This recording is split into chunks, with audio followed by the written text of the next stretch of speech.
Hello, everyone. This is Brent Conway. I'm the Assistant Superintendent for the Pentucket Regional School District. And welcome to our very first Teaching and Learning podcast. This podcast is going to match our blog that we write each month around teaching and learning and getting some insights into the implementation of our high-quality curriculum and doing that skillfully. So we have some great insights with our students and the work they're doing and our teachers as well. And each month we're going to try and match it up and have a guest speaker with us as well. So this week, as we record this, we're talking about our early literacy implementation. And as a district, we had started on a journey about 5 years ago to make some changes to the way we taught literacy instruction here in Pentucket. And we started to implement what's called a tiered literacy system. In doing so, we came to recognize that we needed to make some changes with our literacy curriculum and our main programmatic tools. And we implemented Wit and Wisdom, which is a knowledge-building, high-quality literacy program. We started in K to 6, and then very quickly the year after implemented it in grades 7 and 8. So this year is actually our third year in K to 6, and it has meant some changes. We were a readers workshop and balanced literacy district for a long time. And with the implementation of Wit and Wisdom, we have come to realize that we can't quite use a lot of those same systems and the same approaches that we had in that balanced literacy or workshop model. So today with us, we have Jen Hogan. Jen is our K-6 Literacy and Humanities Coach and Coordinator. Big title. And Jen is here. She's going to give us some insights into what that literacy block actually looks like in the classroom. Like I said, we did some programmatic work with our building schedules so we could make changes that way to make sure that we can provide more intensive support to students who need it. But the classroom schedules themselves sort of had to change as well. So Jen, welcome. Glad to have you here, and we can talk a little bit about some of those changes. So do you want to get us started with what some of that might look like? Hey, Brent. Yeah, thank you for having me. This is a question that we get often from districts who are in the initial stages of implementing a new curriculum. And I think the idea of opening up, a 90-minute literacy block that just is a bit open-ended feels really daunting to both leadership and the teachers. So they're always asking us, well, what does it look like in the classroom? I need a schedule, because what they were doing before with the balanced literacy and readers workshop model, it was very different. It was very clear cut. It was broken up. This is when we do a mini lesson. This is when we do the daily 5 or my literacy centers, which really was the meat of the literacy block. This is when I do writing. This is when I do grammar. This is when I do phonics. This is when I do spelling. And it was really clear and kind of carved out for them. And when you open it up and say, well, now, 60 to 90 minutes of your literacy block is with your core ELA curriculum, which, for us, we're using Wit and Wisdom, which doesn't have a foundational skills strand. So we're really just talking about the language comprehension part of the rope, if you will, Scarborough's rope.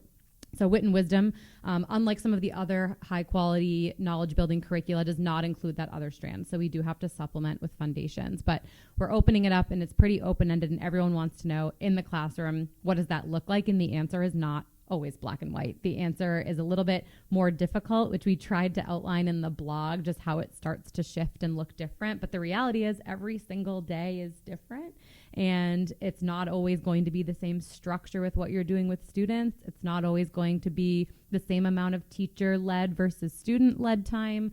And so you really have to be using the curriculum, using the text, and using the learning goals to outline what your day is going to look like, but it's never going to really be the same. And that's kind of hard as a teacher to know, that your days aren't going to look alike from one day to the next. And that can be kind of a challenge as you go from lesson to lesson. So what teachers were used to doing was in the language, so the foundational skill aside, because we were teaching foundations even 5-6 years ago, and that's really like a K-2, K-3 approach where we're teaching kids to decode. But when it came to, quote unquote, the comprehension side of things, teachers were used to doing about a 10 or 15 minute mini lesson on a particular comprehension strategy. And they had an anchor text that they used as an example, and then students might practice that strategy. But then a good majority of the time, at least 30 minutes, if not 45 or 60 minutes, the time was spent where everyone broke off into small groups. And the students were grouped either by a level that they were at, like a letter level, and the books that they were reading were oftentimes different. They weren't even the same book. They were reading different books. And the teacher would work with one group of kids while other kids were working either more on foundational skill. They were doing activities, sort of like the daily 5 that you mentioned, that, well, the teacher was working with a group, the kids were doing other things, not always exactly connected to the core text. And what you're saying is now is in Wit and Wisdom is there's a core text, and it's a grade level text. It's what we would call a complex text. And there's lessons with that, but then we don't always break out for 45 minutes every day. It's sort of back and forth, some whole group, some small group. But it sounds like what you're saying is the work they're doing is not in silos. It's not 15 minutes of this every day, 20 minutes of this every day, 20 minutes of this every day, and so forth. It varies because the text itself is sort of driving a lot of that work. Is that sort of what I'm hearing from you? Yeah, I would say that's fair. I mean, we could probably do another whole podcast, never mind an episode, but probably a season on the issues around that leveled literacy groups and all of that and why we made the switch. So if you want to learn about that, you can visit some of our previous blog posts. But for these purposes, really, when I think about the balanced literacy model, often that exemplar or anchor text the teacher was reading was actually never really revisited. The teacher might read that one text, and then the kids would go off and maybe practice that with different texts that may or may not be related in some capacity to the anchor text. And then maybe the next day they would do something different with a new anchor text. Whereas with this curriculum, we're using one core complex text, and all of the students in the classroom, regardless of learning need and what level they're at for fluency or decoding, they all have access to that same text. And really, the design of the day and the design of the lessons is built around how to get all of those kids access to that same text. They dissect it, we're breaking it into smaller pieces, and through that, we might be moving in and out of small groups. They might work with partners, some might be teacher-led, and it's all built in there. They're doing writing right within the lesson, they're analyzing sentence and text structure built right into the lesson. So as opposed to really sitting there and, doing comprehension, right? We like to sit with kids and do comprehension. We have to remind ourselves that comprehension is not its own entity. It's not its own thing. It's really made up of those other skills like language comprehension, text structure, oral language, vocabulary, and all of those pieces have to come together. And so that's the way that we're now designing our literacy block, is to support all of those pieces along with building background knowledge so that we can build their comprehension. But, sometimes we'll look at a lesson and teachers are like, well, there's no writing in this. Like, when are we actually writing? Forgetting that, that work that they spent on dissecting sentences is actually building some writing skill too. And that exit ticket asking students to generate one complex sentence, using conjunctions and academic vocabulary, like all of that is building writing, but it just looks a little bit different than what we've done in the past. And it's all really cohesive and kind of woven together, using one text over and over again, really keeping it at the center of what they're doing. So you mentioned knowledge building because that, as I referenced earlier, Wit and Wisdom is considered a high-quality literacy program that's knowledge building, and there's a few others out there. It's not a social studies program. It's not a science program, but it's knowledge building. And from some of our work, we've been able to connect with Meredith Lieben and Sue Pimentel, who are both great researchers, done some great work. And they have a phrase that I think we use often, and it's that students should be immersed in a volume of conceptually related text. And that's the part that I think connects to the knowledge building that you're talking about, Jen, in that there's a core text and it's around a particular topic.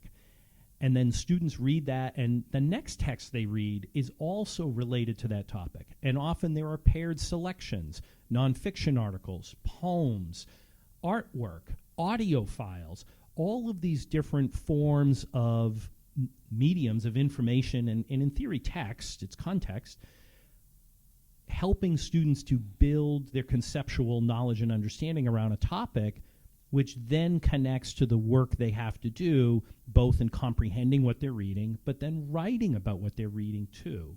So what are the types of activities that students would do in a classroom? I know we said some whole group, some small group, but what types of things would kids do in a classroom with the text at the center?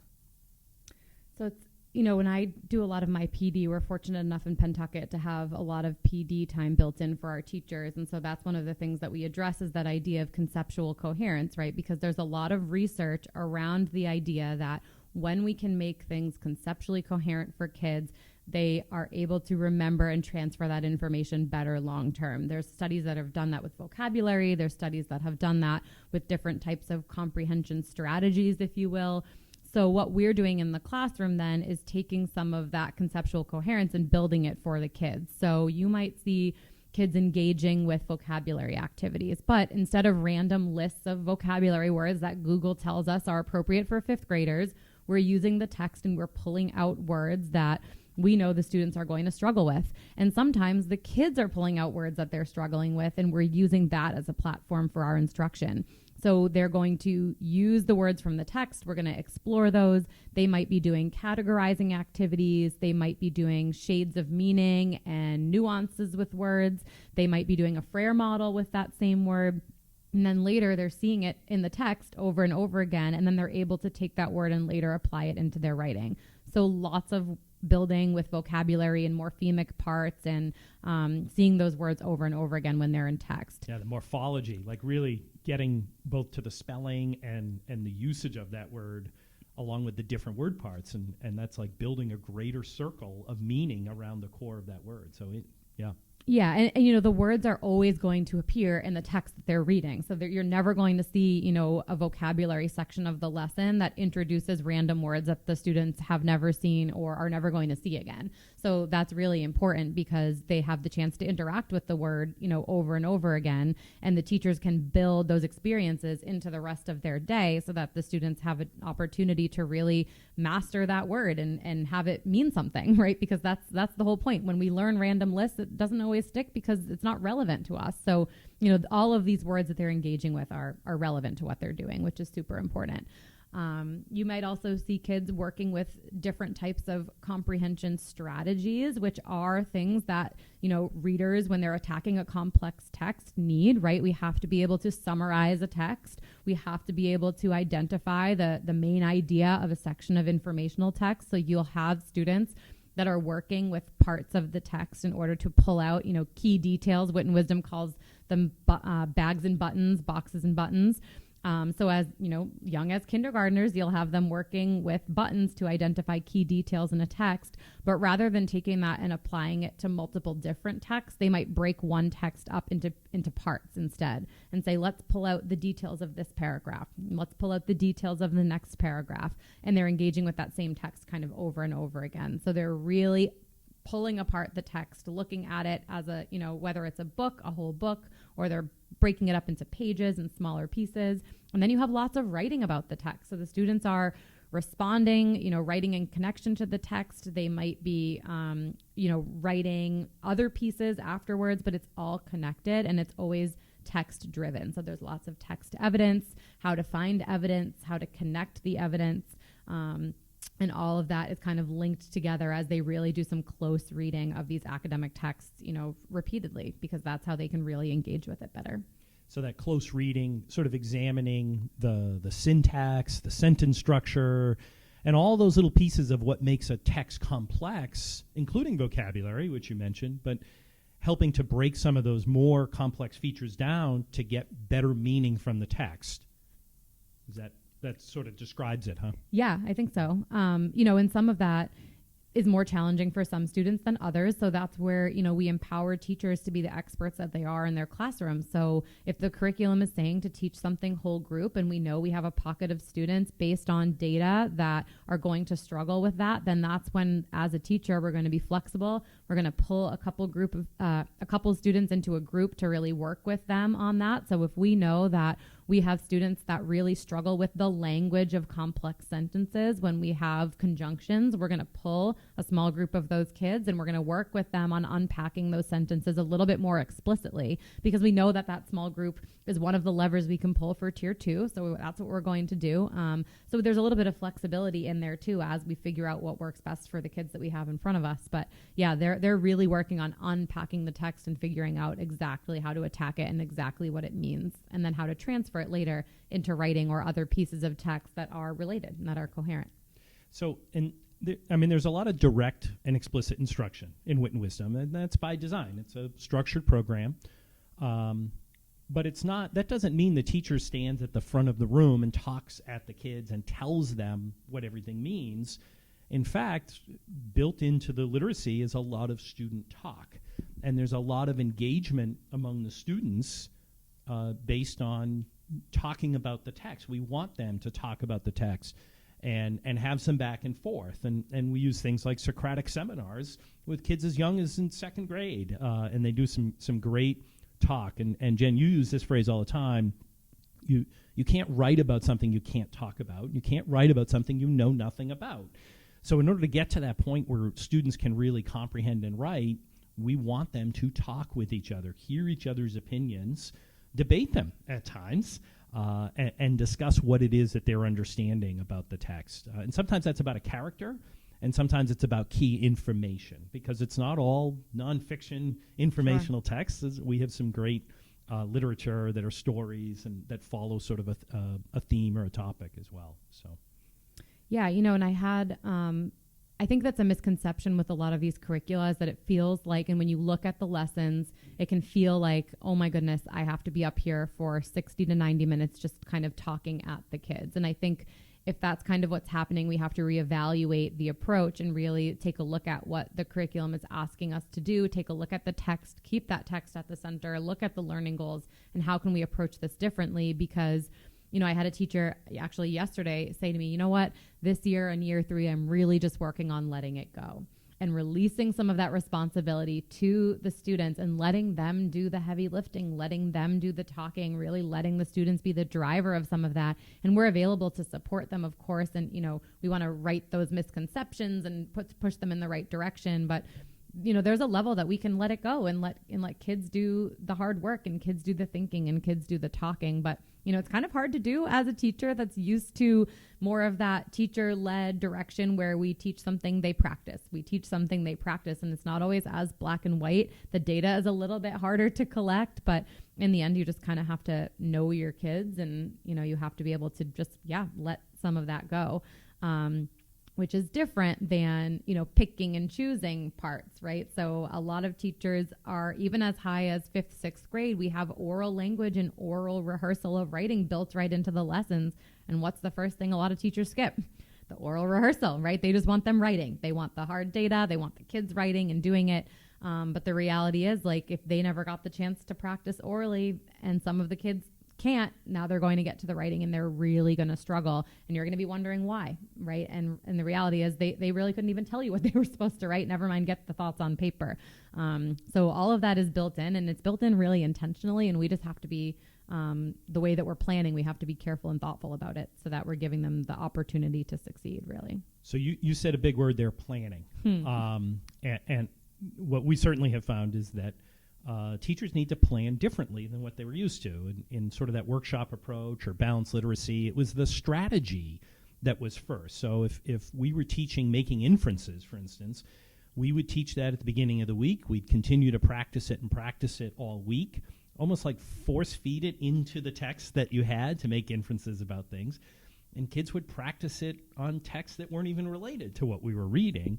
And the planning was very much around that strategy. But here, because it's a knowledge building curriculum, the planning is centered on the text, but even more so around like a content framing question, a key question that sometimes feels a little like a social studies or science theme. But how is that content framing question the piece that sort of drives teacher planning from a different perspective than what they might be used to? Well, the way that the curriculum is designed is that every content framing question kind of, fits in a stage of discovery, if you will. So they have the content stages. In the beginning, you might start with a wonder. So you're taking a look at a text or a piece of artwork, and the students are asking questions about it. They're noticing things about it. And then as you progress through kind of an arc of learning within that knowledge building module, you might get to some distill questions or reveal questions where you're looking at theme and some deeper meanings.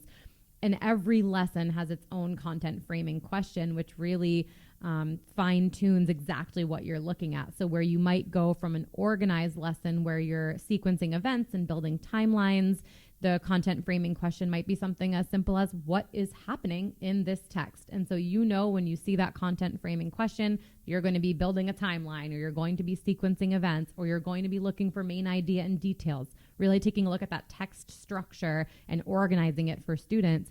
Versus later, when you see something like, what is the deeper meaning in this text? You're going to be taking a look at theme and maybe some voice and author's tone, and students might be writing about it. But really, that is the driver when you're planning of also how much time you're going to take, because the reality is all of these lessons take time. But if you can look at it from the perspective of not just that content framing question, but what is the content framing question tomorrow? And what is the content framing question the day after that? Because you need the big picture to be able to plan effectively. If you're going day to day, you're really just going to be spinning your wheels trying to answer that question. And you're going to lose sight of kind of the greater purpose of why we're reading that text. What are we working on? Where does this fall? And how does that fit with the other text that we're going to be reading within this module? And so the planning has to be really purposeful from the text in order to answer that specific question. Sometimes you need the whole text, sometimes you don't. Sometimes we can answer the question with just pieces of the text, and for readers that struggle, sometimes that's the answer, is really narrowing the focus there and narrowing the text. But you have to have a vision of where you're headed. The learning goals are all tied exactly to that question, and the subject of the lesson is all tied to the learning goals. So it's really all connected there, but you have to know where you're going, and you have to know the question. And really, so do the kids. They need that purpose. Like, that's your objective right there. That fits nicely into a learning objective for kids. But if the kids don't know the purpose and you don't know the purpose because we're all unsure of the question, then we're all going to be a little confused about where we're going.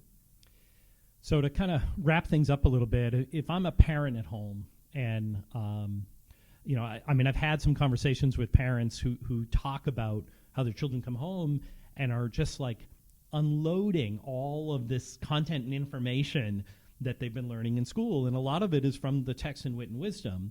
And they love having conversations with them about it. What are some things, whether it's around the content framing question, or what are some things that parents could be aware of to sort of just engage their kids with a discussion around what it is that they're reading, writing, talking about, and learning about? Well, I think, you can always ask your child or ask your child's teacher just simply like, what is the topic of this module that you're on, right? And so I'm thinking of third grade right now, very, very, very generally is learning about ocean exploration. So we'll start there, right? We should kind of know what they're learning about in school. And then you can be asking your child, what types of books did you read today? Did you notice anything? We can start to use the language. Notice and wonder are words that they see all the time. This is like a side story, but I had a group of second graders and I was in there modeling a lesson and I was going to have them partner read. We record during the school day. Yeah. That's the bell.